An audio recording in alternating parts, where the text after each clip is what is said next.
A man was crossing the U.S.-Mexican border on his bicycle one sunny afternoon. As he approached the checkpoint, a border guard standing at attention raised his hand and waved him over. The cyclist, who had been traveling for hours, slowed down and rolled to a stop. The guard eyed the man suspiciously and pointed to the two large sacks slung over his shoulders.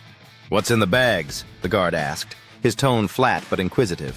The cyclist, a middle-aged man with a worn face and an unshaven chin, smiled and replied, "Oh, just sand. Nothing more, nothing less."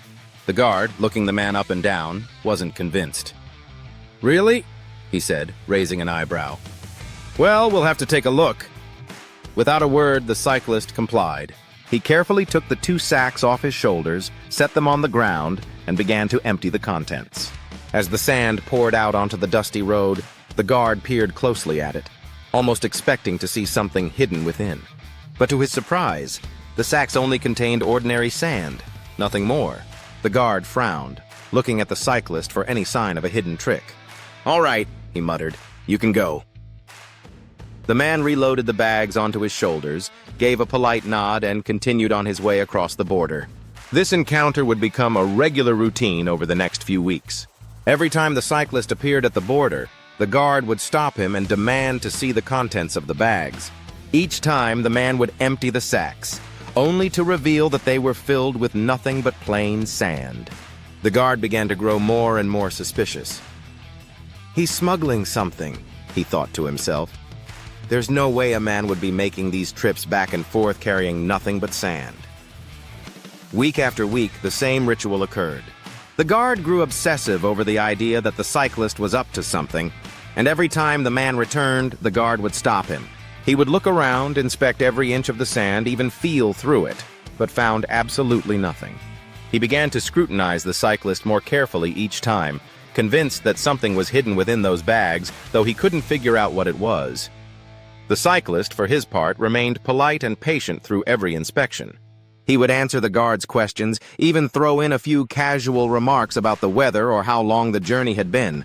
But all the while, he never gave any indication that he was hiding anything. It was as if the two were merely going through the motions of a ritual, one that had become increasingly strange and almost absurd. For 6 months, the routine continued, with no new developments. The guard had questioned the cyclist about the bags, interrogated him about his activities, and even pulled out all the tricks he knew to try to catch the man in a lie. Still, there was nothing, just sand. Then one day, the cyclist didn't show up.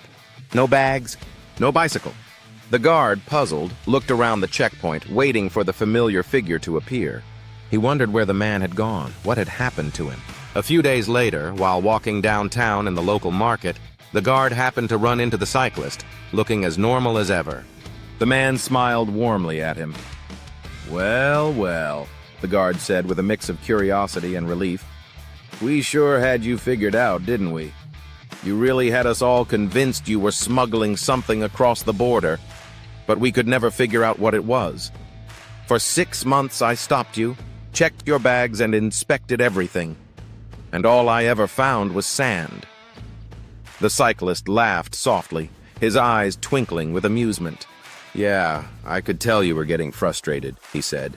"You know, I've always wondered what would happen if I just kept doing it and never explained."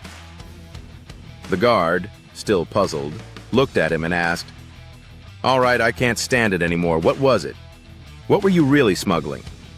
We knew you were smuggling something across the border. I won't say a word. But what if you were smuggling as I know it wasn't sand?" The cyclist took a deep breath, smiled, and shrugged. "Well, the truth is, I was smuggling bicycles." Thank you so much for watching. If I brought a smile to your face today, I'd love for you to consider subscribing to the channel. Your support means a lot, and it helps me bring more fun and smiles your way. Don't forget to hit the bell so you never miss an update. See you next time.